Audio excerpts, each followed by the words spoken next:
Okay, so today we're diving into this beautiful children's book called You May Take Three Apples. But don't let its simplicity fool you, seriously. It's got this powerful secret for all of us about nourishment, community, and really the profound magic of just connecting with each other. Right from the very beginning, this dedication pretty much sets up everything we're going to talk about. It's built on these two really powerful words, hungers and harvests. The whole idea here is that by sharing our needs, our hungers, we can create something so much bigger in the end. All right, so where does this all kick off? Well, our story starts with a boy, a tree that he loves, and a feeling that, we all know very, very well: hunger. Seems pretty straightforward, right? Just a simple, I'm hungry, a request born from a physical need. But as we're about to see, that rumble in his belly is really just a stand-in for a much deeper human hunger, the hunger for care, for community, and for connection. Now, here's where it gets really interesting.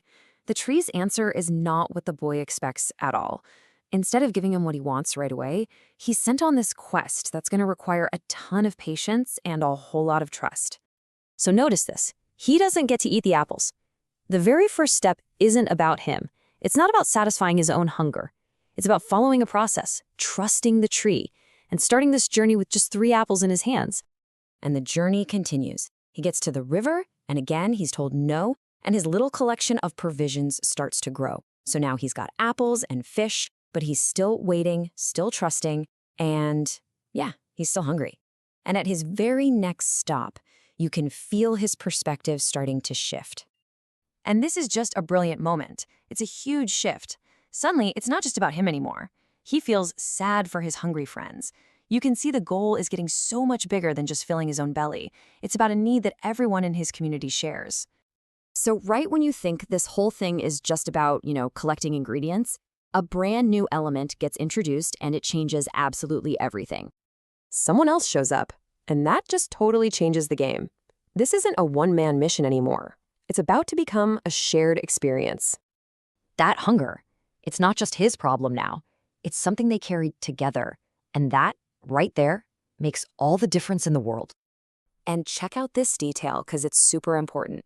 Before a single bite of food is eaten, the act of just being together, that provides its own kind of nourishment.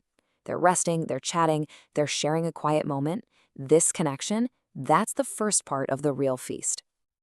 Okay, so now, finally, we get to see what this whole long, patient journey was really all about. This right here is the heart of the story. The feast isn't just some reward for him being patient. Nope, it's the natural, beautiful thing that happens when people are brave enough to come together and admit they have a need.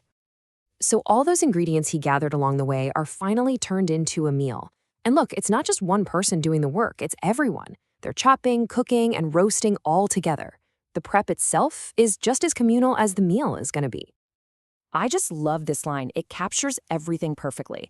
See, true nourishment isn't just about filling your stomach. It's about filling your soul. The feast took care of their bodies, sure, but it was the connection that really fed their hearts.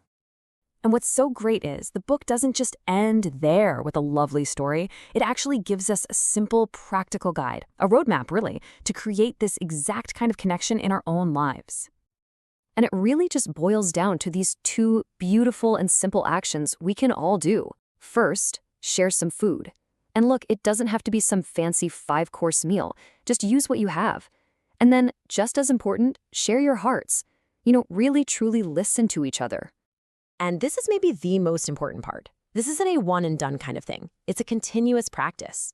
It's about consistently showing up for each other through the hard times and the joys, just like good friends do. So what this wonderful story is really telling us is that a simple feast is about so much more than food.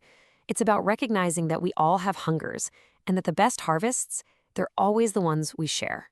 So I'll leave you with this question. Who in your life might be waiting for that invitation?